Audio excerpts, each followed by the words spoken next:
नमस्ते।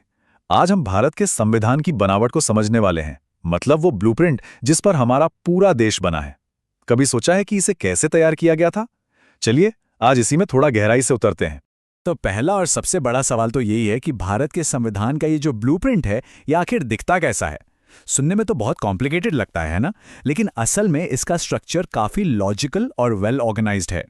और इस पूरे स्ट्रक्चर को समझने के लिए मेरे पास ये कुछ हैंड रिटन नोट्स हैं।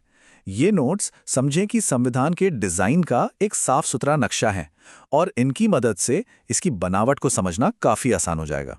देखिए, इसे समझने का सबसे आसान तरीका यह है कि संविधान को एक देश का मास्टर प्लान मान लिया जाए।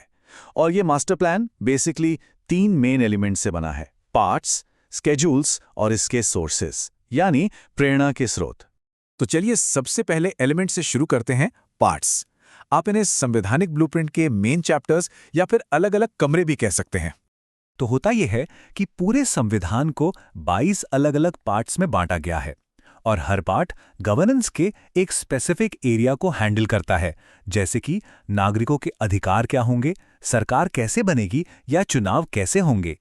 और कुछ पार्ट्स तो इतने ज्यादा जरूरी हैं, जैसे कि पार्ट 3 जो हमें हमारे फंडामेंटल राइट्स देता है, हमारी आज़ादी की गारंटी।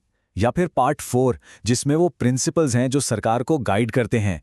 पार्ट 9 पंचायतों के जरिए डेमोक्रेसी को जमीनी स्तर तक ले जाता है। और पार्ट 20 ये पक्का करता है कि हमारा संविधान वक्त के साथ बदल सके, इवॉल्व हो सके। चलिए अब दूसरे एलिमेंट पर आते हैं, स्केड्यूल्स। तो अगर पार्ट्स मेन चैप्टर्स थे, तो स्केड्यूल्स को आप डिटेल्ड लिस्ट्स या टेक्निकल ड्राइंग्स की तरह समझ सकते हैं, जो उन चैप्टर्स में और जानकारी जोड़ती हैं। तो आखिर ये शेड्यूल होता क्या है? अरे आसान भाषा में कहें तो ये वो लिस्ट्स या टेबल्स हैं जिनमें सरकारी नीतियों और एडमिनिस्ट्रेटिव कामों का ब्यौरा होता है। इनका फायदा यह है कि ये संविधान के मेन टेक्स्ट को बहुत ज्यादा डिटेल से भरने से बचाती हैं, उसे क्लीन रखती हैं। इसका एक बेहतरीन एग्जाम्पल है 7th शेड्यूल। ये केंद्र और राज्य सरकारों के बीच पावर का बिल्कुल साफ साफ बंटवारा करती है। यूनियन लिस्ट में डिफेंस जैसे सब्जेक्ट हैं जिन पर सिर्फ केंद्र सरकार कानून बना सकती है। स्टेट लिस्ट में पुलिस जैसे विषय हैं और कॉन्करेंट लिस्ट में शिक्षा जैसे सब्जेक्ट्स जिन पर दोनों कानून बना सकते हैं। इससे पता चलता है कि देश में गवर्नेंस का सिस्टम कैसे काम करता है।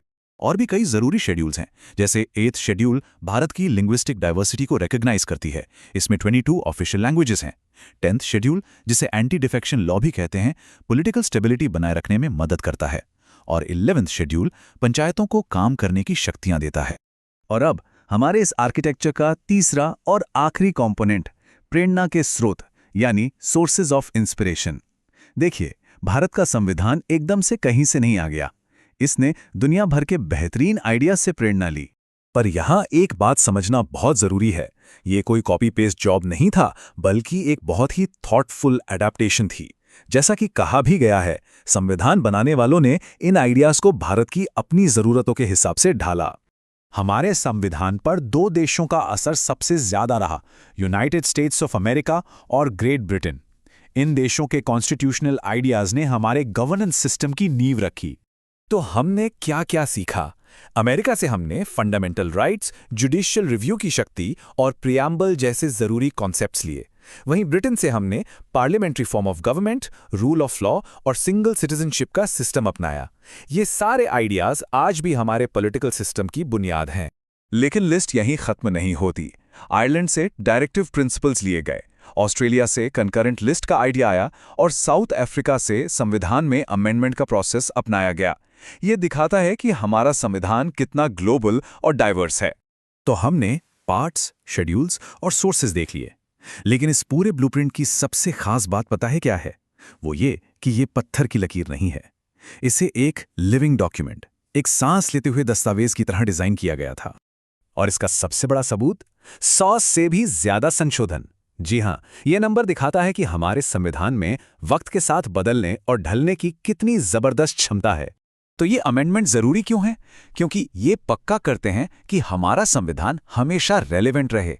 ये समाज की बदलती जरूरतों और नई चुनौतियों को एड्रेस करने की गुंजाइश देते हैं, जिससे ये दस्तावेज हमेशा आज से जुड़ा रहता है।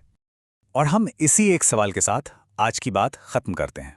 एक ऐसा डॉक्यूमेंट जो दुनिया भर के बेस्ट आइडियाज़ को लेता है, उन्हें अपनी ज़रूरतों के हिसाब से ढालता है और लगातार इवॉल्व होने के लिए बना है।